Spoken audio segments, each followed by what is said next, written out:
Hey guys, Jeff the Nature Guy here at ZooMontana. You're probably wondering, where in the world am I? Well, what we're actually doing is we're sitting by this snake right here. This is a Columbia red-tailed boa. Pretty beautiful animal, pretty light-colored one, which means she might be a hybrid, meaning she might be a mix of a couple different snakes. But she's actually a rescue, and we also have another rescue, which we'll show you in just a minute. But the sad thing about some of these rescues are the fact that folks have these animals and don't quite know how to care for them. And this particular one, the reason she's here kind of in this sterile environment is she's injured. And I don't know if she's going to let me show you. She's pretty easy going, and we're just kind of learning the handling of her right now. But if I pick her up and show you, look at that wound right there. You see that? That's pretty brutal. And what that most likely is, it's probably a burn.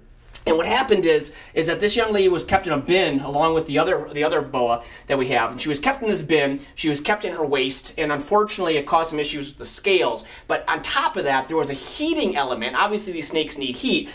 She sat on top of this heating element and essentially burned her. So what you're seeing there are burns. They're being treated right now. She'll probably most likely recover quite well from those, but she will be scarred for the rest of her life. So it's certainly a sad situation, and I can't reiterate enough that if you're going to look at an exotic animal for your home, you have to do your research. You have to know how to care for this animal, because if you don't, then what ends up happening is something like this, where this animal suffers, doesn't have the appropriate care, and then ultimately ends up at a facility like ours or another facility that has to take care of this animal. So the other one is actually relatively healthy, although a little skinny, but you can take a look how beautiful. This is also a Columbia red tail, much darker in color.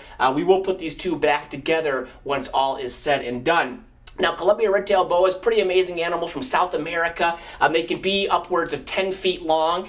Usually the females average about 6 to 8 female, or the males a little bit smaller than that. 10 feet, pretty big for a red-tailed boa. But as the name suggests, constrictor, obviously, as we talked about it before, they constrict their food and then they swallow it whole. The cool thing about these boas is they're generally a pretty solitary snake, meaning they like to be by themselves. They like to climb up in trees and perch on branches during of course, the hot part of the day, and then when the evening comes, it cools down, that's when they're going to go out and find their food. And like most of these snakes, they're going to eat things like rodents and maybe some lizards, things like that. But nonetheless, pretty remarkable animals. And we're excited to get this young lady healthy again. She's a beautiful specimen. We'll fatten her up a little bit, of course, as she needs to, and get some food into her. But in the meantime, we'll do all we can to make sure she's feeling good until she's completely healthy. So guys, until next time, I'm Jeff the Nature Guy here at ZooMontana.